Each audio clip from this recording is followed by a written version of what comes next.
현재 우리 지구상에는 끝도 없고 의미도 없는 이원적 투쟁에 우리를 끌어들이려는 목적으로 우리의 마음을 끊임없이 잡아당기는 거대한 세력이 존재합니다. 그들이 우리를 이원적 투쟁 속으로 끌어들이는 가장 효과적인 수단 중 하나가 바로 분노입니다. 따라서 이 세력의 인력에서 벗어나 그리스도의식을 성취하려면 반드시 분노를 극복해야 합니다. 분노는 기대에서 생겨난다고 했지요. 기대는 삶이 어떻게 펼쳐져야 하고 어떻게 펼쳐져서는 안 되는지에 대한 정신적인 이미지입니다. 죽음의 의식, 곧 이원성 의식에서 비롯되는 모든 기대, 이 인간적인 기대는 분노의 원인이 될 수 있습니다. 따라서 우리가 살아있는 그리스도가 되기 위해서는 모든 인간적인 기대를 놓아버릴 수 있어야 합니다. 우리는 기대가 우리를 조종하고 통제하는 데 있어 왜 그렇게 효과적인 도구인지를 지난 시간 살펴봤지요. 기대는 미래에 무슨 일이 일어나야 하고 무슨 일이 일어나면 안 되는지에 대한 정신적인 이미지를 형성합니다. 그러면 이것이 우리에게 어떤 영향을 미칠까요? 첫째, 기대는 우리의 정신을 마비시켜 희망과 두려움에 묶어둘 수 있습니다. 가만히 생각해 보면 기대는 그 자체로 우리의 마음 상태에 그리고 주어지는 상황에 대한 우리의 반응에도 매우 큰 영향을 미친다는 것을 알 수 있습니다. 얼마나 많은 사람이 질병이나 경제적 파산, 죽음, 세상의 종말 등과 같은 미래의 재난을 두려워하며 살고 있는지를 생각해 보면 쉽게 알 수 있지요. 이런 일이 일어나지 않기를 기대하면서 얼마나 염려하고 걱정합니까? 삶이 우리의 기대를 비껴갈 때면 마음이 요동치지 않습니까? 우리 안에서 여지없이 부정적인 반응이 일어나지 않습니까? 두 번째로, 기대는 우리의 의식을 미래로 향하게 하고 지금 이 순간에 집중하지 못하게 만듭니다. 따라서 기대를 품게 되면 우리는 더 이상 현재를 살지 못하고 현재와 미래 사이에 어딘가에 있는 무인도에서 살아가게 됩니다. 그런데 우리는 언제 생명의 결정을 내릴 수 있지요? 죽음의 의식에서 벗어나 생명을 향해, 내 본래를 향해, 아버지 집을 향해 걸음을 옮기게 하는 생명의 결정. 언제 내릴 수 있습니까? 생명의 결정을 내릴 수 있는 때는 바로 지금뿐입니다. 이 결정을 미래로 미룬다면 그 미래는 결코 오지 않을 것이기 때문입니다. 언제 삶을 즐길 수 있지요? 지금 이 순간뿐입니다. 그런데 우리가 현재에 집중하지 못한다면 어떻게 생명의 결정을 내리고 어떻게 삶을 즐길 수 있겠습니까? 세 번째로, 미래가 다가오면 그때의 현실은 우리의 기대에 부응할 수도 있고 그렇지 않을 수도 있지요. 그러나 어느 쪽이든 그것이 우리 안에서 어떤 반응을 일으킬 수 있겠지요. 현실이 기대에 미치지 못한다면 우리는 실망하거나 화를 내겠지요. 현실이 기대에 부응하더라도 교만해지거나 지나치게 낙관적인 상태가 되어 장차 실망하거나 낙심하게 될 수도 있습니다. 낙담은 사탄의 도구 상자 안에서 가장 날카로운 도구라는 말이 있습니다. 이제 우리는 이 낙담의 근저에 기대가 있다는 사실을 알 수 있습니다. 우리는 삶이 어떠해야 한다고 기대를 합니다. 그런데 삶이 그렇지 않다는 것을 반복해서 경험하게 되면 마치 삶이 비웃기라도 하는 듯 내 기대를 계속해서 비껴간다면 결국 낙담에 빠지게 되고 더 이상 어떤 시도도 하지 않게 되겠지요. 해봐야 소용없어. 해도 안 돼. 아무리 해도 안 돼, 나는. 그러나 우리가 애초에 어떤 기대를 품지 않았다면 어떨까요? 실망하고 낙담할 여지가 있습니까? 내 안에 어떤 기대도 없다면 이 세상의 통치자가 오더라도 그에게 반응할 것이 우리 안에 아무것도 남아있지 않을 것입니다. 죽음의 의식은 본래 이원적인 것이며 이는 행복과 불행, 희망과 절망 같은 상반되는 두 개의 극성을 가지고 있다는 의미입니다. 우리가 기대를 하게 되면 긍정적인 반응이나 부정적인 반응, 둘 중 하나를 하게 되겠지요. 그런데 어떤 것이든 다 이원적인 반응일 뿐이라는 것. 보이십니까? 이처럼 기대는 우리를 이원성 투쟁 속으로 끌어들이는 아주 교묘하고 효과적인 방법입니다. 주님은 이렇게 말씀하셨지요. 오늘 본문 34절. 그러므로 내일 일을 위하여 염려하지 말라. 내일 일은 내일이 염려할 것이요. 한날의 괴로움은 그날로 족하니라. 이 말씀에 담긴 의미는 모든 기대를 내려놓으라는 것입니다. 내일 일을 위하여 염려하지 말라. 여기서 염려는 내 기대대로 되지 않으면 어떡하지? 라는 생각에서 오는 불안, 걱정이지요. 기대가 있으니 염려가 생겨나는 거지요. 아무런 기대가 없다면 염려할 일도 없겠지요. 그저 주어지는 대로, 상황이 펼쳐지는 대로 마주하고 받아들이면 됩니다. 기대는 실제로 일어날 일을 전혀 바꾸지 못하면서 우리 안에서 이원적인 반응만 일으킬 뿐입니다. 그런데 왜 내일을 기대함으로써 우리 자신을 이원적인 마음의 틀 속에 가두는 것입니까? 내일 일은 내일이 염려할 것이요. 삶에 맡겨두라는 것입니다. 내일 나에게 일어날 일, 삶의 여정에서 내가 앞으로 겪게 될 일은 우주에 맡겨두라는 것입니다. 일어날 일은 일어나게 되어 있습니다. 적어도 단기적으로는 말이지요. 따라서 그저 기다리면서 상황이 일어나는 대로 마주하면 됩니다. 33절에 그런즉 너희는 먼저 그의 나라와 그의 의를 구하라. 그리하면 이 모든 것을 너희에게 더하시리라. 여러 의미를 내포하고 있는 말씀인데 그중 하나는 내일에 대한 기대, 별로 중요하지 않은 그것에 정신을 묶어두기보다는 지금 이 순간 그의 나라를 구하는 일에 주의를 집중해야 한다는 것입니다. 먼저 그의 나라를 구하라. 하나님의 나라는 곧 그리스도 의식을 의미한다고 했지요. 우리는 무엇보다도 먼저 그리스도 의식을 구하는 일을 삶의 최우선 순위로 두어야 합니다. 언젠가 미래에 그것을 얻을 수 있다고 생각하기보다는 지금 그것을 구해야 합니다.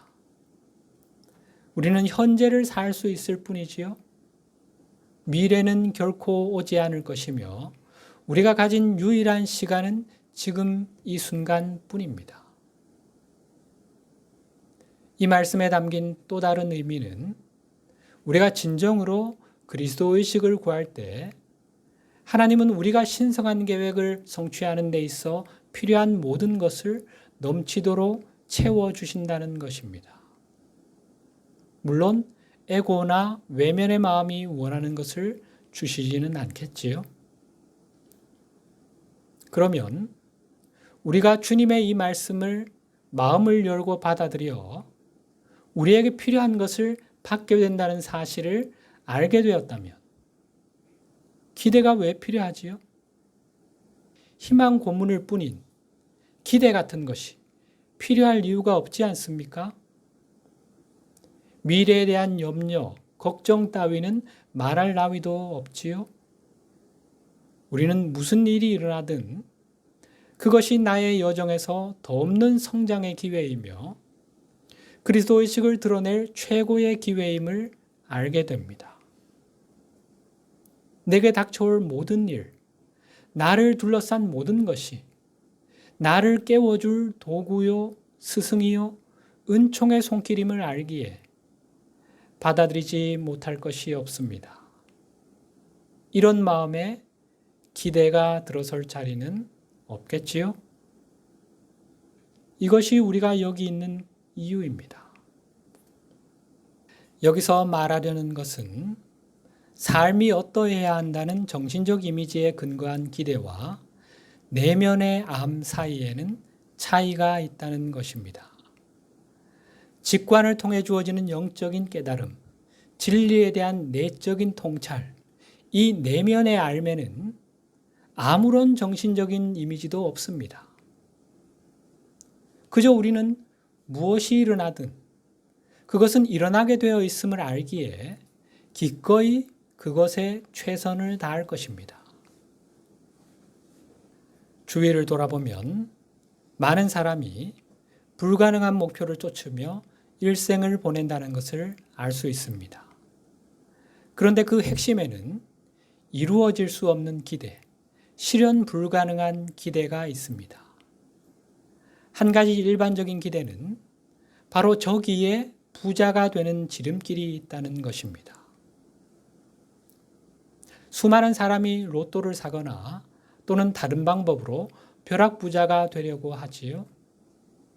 이와 밀접하게 관련된 또 하나의 기대는 부자가 되면 저절로 행복해질 거라는 것입니다. 과거에 어렵던 시절에는 부자가 되는 것이 대다수 사람에게는 실현 불가능한 꿈이었지요. 그래서 이 꿈이 평생 지속되는 경우가 많았을 겁니다. 그렇게 일어날 수 없는 일을 꿈꾸며 평생을 보내는 거지요. 얼마나 거기에 많은 에너지를 소모하고 많은 시간을 허비하고 했을까요? 이런 비현실적인 기대로 인해 얼마나 많은 사람이 불행한 삶을 살았을까요? 오늘날에는 보다 많은 사람이 더 큰 물질적인 부를 얻고 있지요. 그런데 이것이 자신들을 자동적으로 행복하게 해주지는 못한다는 것을 경험하고 있습니다. 오히려 자신들이 원하던 부를 실제로 얻게 될 때 이전보다 더 큰 공허함을 느끼는 경우가 많습니다. 이제 사람들은 돈이 자신을 행복하게 해주지 못한다는 것을 직접 경험하고 있습니다. 이러한 경험은 그들의 내면에 큰 결핍의 느낌을 불러일으킵니다. 그들은 이 세상의 것을 얻는 일에 너무 집중해온 나머지 자신의 영성을 잊어버렸고, 따라서 무엇이 정말로 자신을 행복하게 해줄지 전혀 알지 못하고 있기 때문입니다. 이 영적 여정을 걷고 있는 우리는 이미 우리 자신을 살펴보면서 자신의 삶을 돌아보고 있지요? 어떻습니까? 우리가 신성한 계획을 성취하지 못하게 하기 위해 반그리스도 세력이 설계한 많은 불가능한 기대 중 하나를 쫓느라 우리 인생의 상당 부분을 소비해버린 것을 깨닫지 않습니까? 그리스도 의식의 여정을 성공적으로 걸으려면 분명 이러한 헛된 기대들을 극복해야 합니다.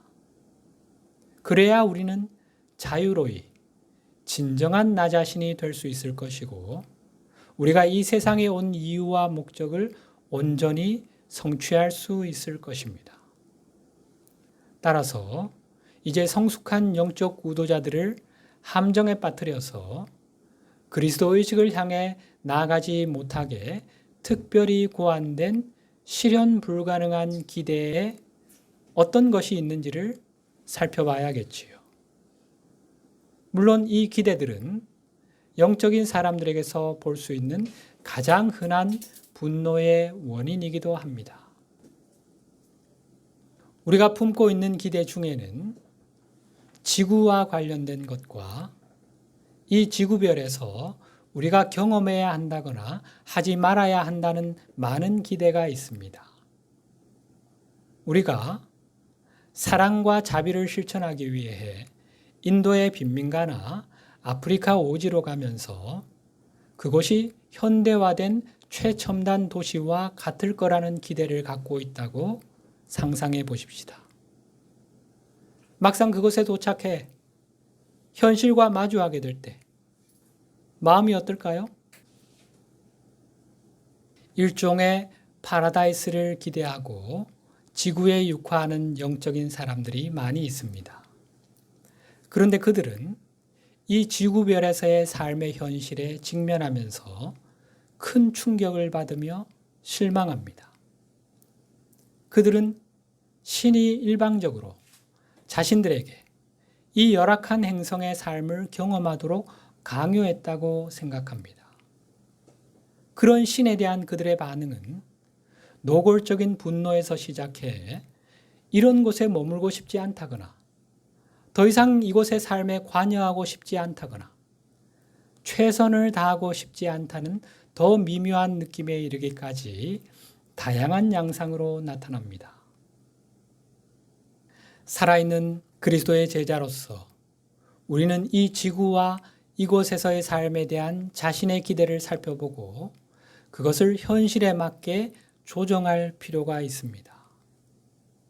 그렇다면 그 현실이라는 게 어떠하지요?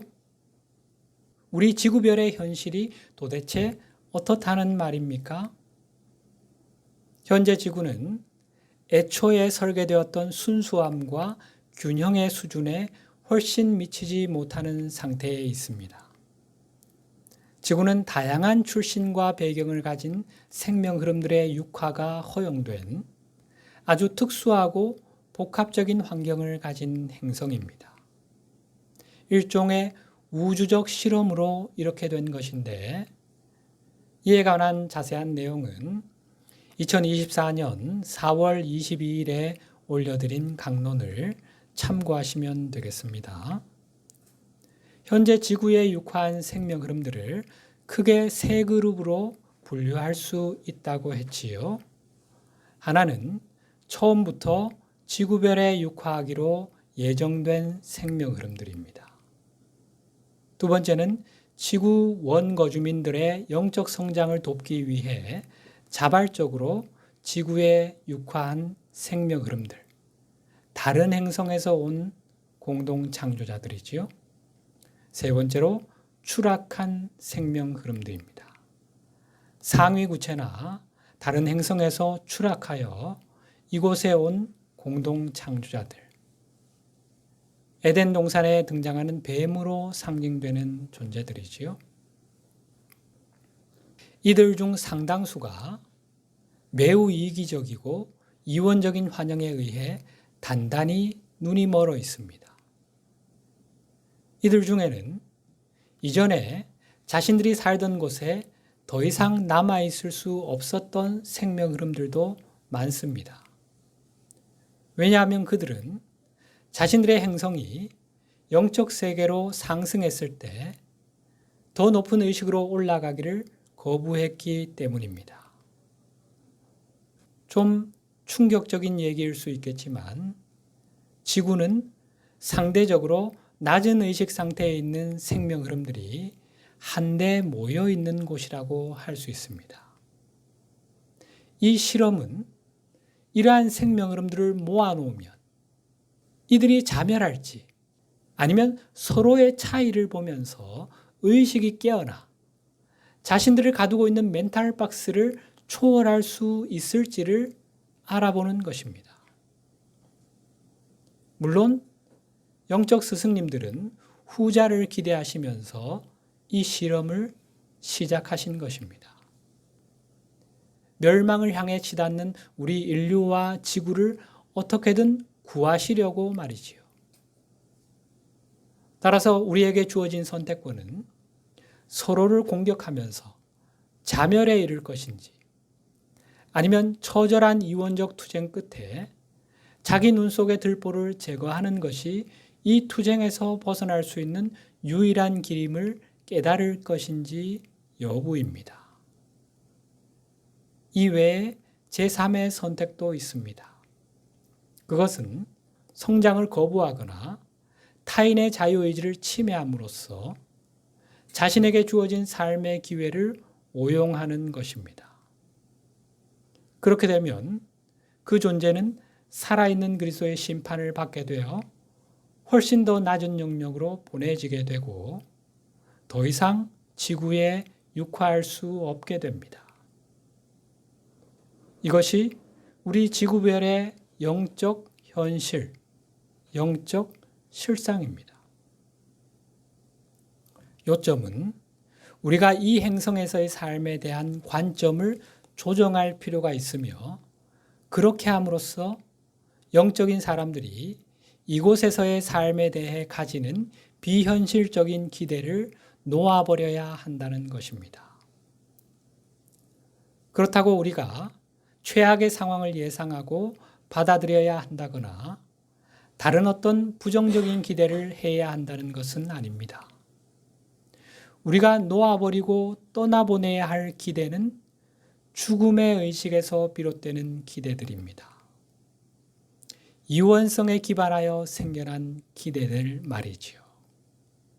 현실을 직시하여 이런 기대들을 극복하고 지구에서의 삶을 있는 그대로 받아들여야 한다는 것입니다. 지금과는 달라져야 한다거나 이런저런 상황이 펼쳐져서는 안 된다는 느낌 없이 말입니다. 이건 아니지. 달라져야 해. 어떻게든 바꿔야 해. 이런 일이 일어나서는 절대 안 되지. 이런 상황이 펼쳐지는 것은 받아들일 수 없어. 하는 것은 선과 악, 좋은 것과 나쁜 것을 구분하는 이원성에서 비롯된 인간적인 기대입니다. 나중에 자세히 살펴보겠지만 상황이 나아질 것이라는 비전을 가지는 것은 필요하지만 그것은 인간적인 기대를 넘어선 그리스도 의식에 기반한 영적인 비전, 즉 그리스도 비전이어야 합니다. 이원성에 근거한 인간적인 기대와 그리스도 비전을 구분할 수 있어야 하는 것입니다.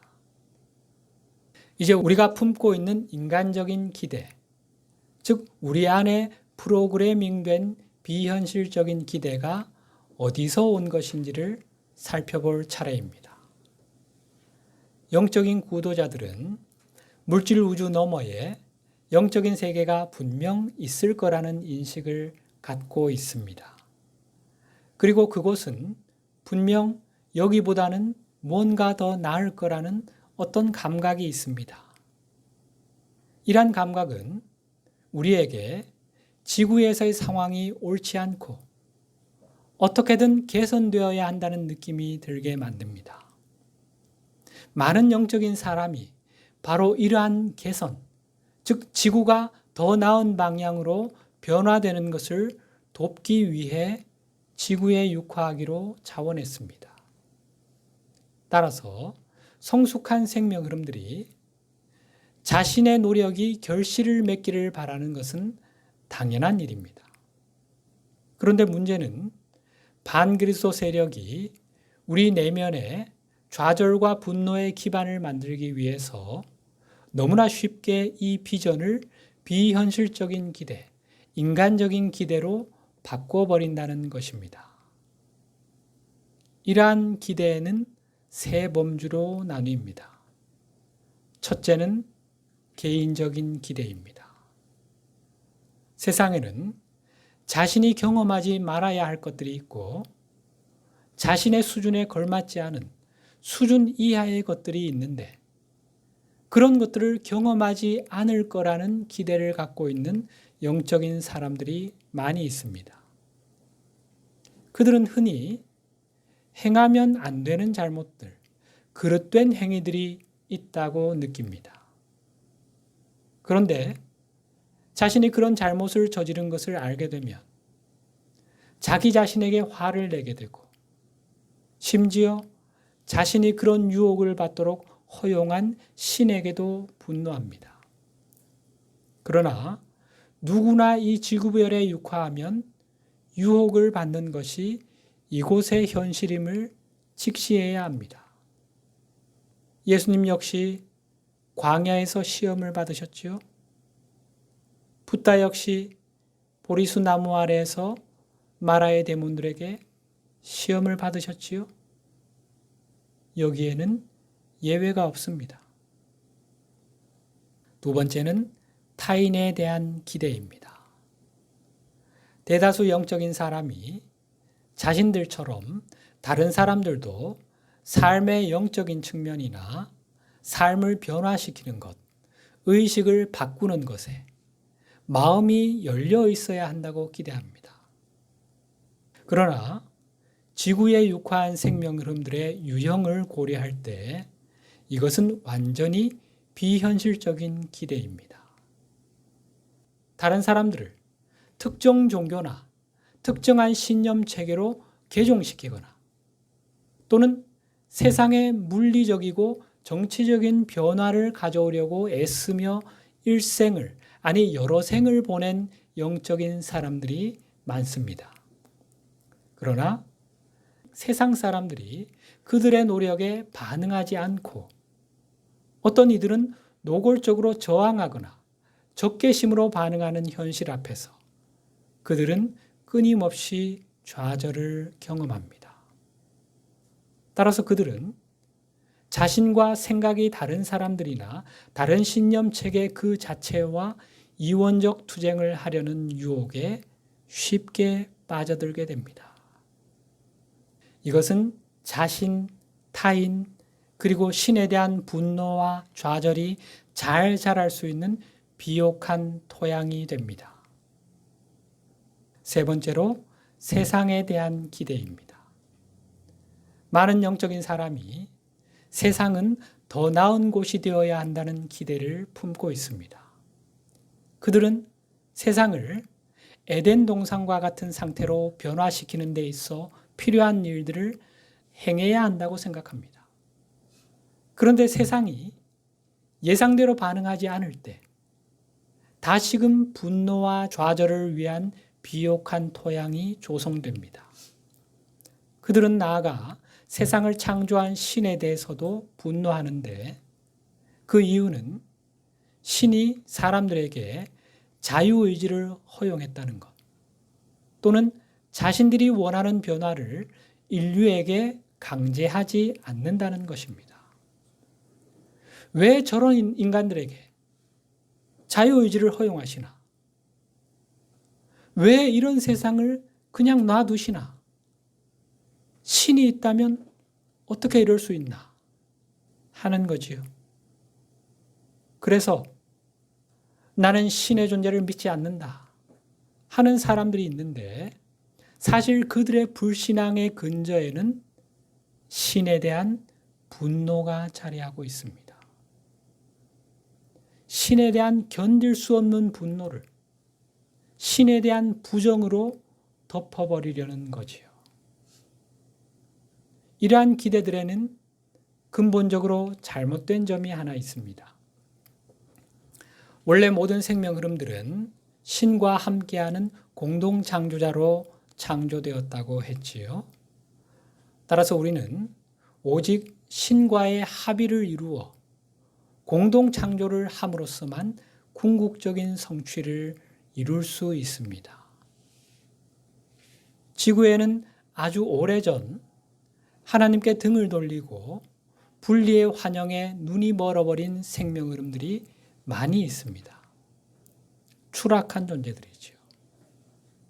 이 생명 흐름들은 원래 설계대로 신과 함께 공동 창조함으로써 얻을 수 있는 궁극적인 성취를 당연히 이룰 수 없었겠지요. 그럼에도 그들은 이러한 자신들의 영적 상태를 전혀 이해하지 못한 채 이 물질 세계 안에서 어떻게든 궁극적인 성취를 이루고야 말겠다는 불가능한 탐구에 빠지게 되었습니다. 여기서 우리는 주님의 이 말씀을 깊이 생각해 볼 필요가 있습니다. 마태복음 19장 26절 예수님께서 그들을 보시며 이르시되 사람으로서는 할 수 없으나 하나님으로서는 다 하실 수 있느니라. 사람으로는 할 수 없다는 말씀의 더 깊은 의미는 물질 세계에 속한 어떤 것이나 어떤 활동을 통해서는 결코 궁극적인 성취를 이룰 수 없다는 것입니다. 왜냐하면 궁극적인 성취는 우리가 자신의 영적 자아와 재결합하여 하나님의 나라를 공동 창조하는 이 우리 존재의 이유를 충족해야만 이루어지는 것이기 때문입니다. 다시 말해 신과 하나가 됨을 이루어 하나님께서 나를 통해 당신의 뜻을 이루어 가시게 내가 열린 문이 될 때에야 비로소 내 존재의 이유와 목적이 성취될 수 있는 것입니다. 하나님으로서는 다 하실 수 있다 하신 말씀의 의미가 바로 이것입니다. 신에게서 스스로를 분리함으로써 분리의 환영에 눈이 멀어버린 생명 흐름들은 이것을 이해하지 못한 채 이 물질 세계 안에서 궁극적인 성취를 추구하고 있으며 그 결과로 아주 교묘한 기대들을 만들어내었습니다. 물질 세계 안에서 궁극적인 성취를 이루겠다는 이 불가능한 탐구에서 생겨난 기대들, 이 기대들은 모두 같은 것을 말하고 있는데 그것은 지구상의 모든 사람이 특정한 신념 체계를 받아들이는 것과 같은 그런 물리적인 변화가 일어나야만 지구의 천국, 극락, 낙원이 실현된다는 것입니다. 이를테면 기독교 근본주의자들은 너희가 가서 모든 민족을 제자로 삼아라 하신 예수님의 말씀을 모든 사람을 기독교인으로 개종시켜야 한다는 지상명령으로 이해하지요. 이 사명을 완수하여 온 인류가 기독교 신념 체계를 받아들여야만 이 땅에 하나님 나라가 임한다는 것입니다. 이러한 기대는 지구상의 삶의 모든 측면에 스며들었고 이원적 투쟁을 부채질하는 용도로 사용되었습니다. 다른 그룹의 사람들 역시 자신들만의 방식으로 낙원을 실현하려 했기 때문에 둘 사이의 충돌은 피할 수 없었습니다. 중세 기독교 세력과 이슬람 세력 간의 충돌로 야기된 십자군 전쟁이 그 대표적인 예라 하겠지요. 이러한 기대는 너무나 교묘해서 영적인 사람들과 선한 뜻을 품은 사람들이 이런 유혹에 말려들어 물질 우주 안에 있는 무언가를 통해 낙원을 찾으려는 불가능한 추구에 빠져든 경우가 많았습니다. 지구의 하나님 나라를 구현할 수 없다는 말이 아니지요. 신이 없이는, 즉 창조주 하나님, 예수님을 비롯한 영적 스승, 그리고 우리 자신의 현존이 없이는 이 존재들과의 하나됨이 없이는 하나님 나라를 구현할 수 없다는 뜻입니다. 다시 말해 분리의 환영에 사로잡힌 사람이나 신념체계나 종교기관을 통해서는 이 땅에 하나님 나라를 가져올 수 없다는 것입니다.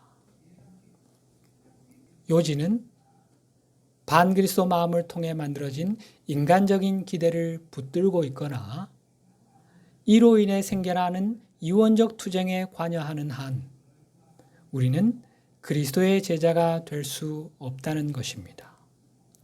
그러면 어떻게 해야 여기서 벗어날 수 있을까요?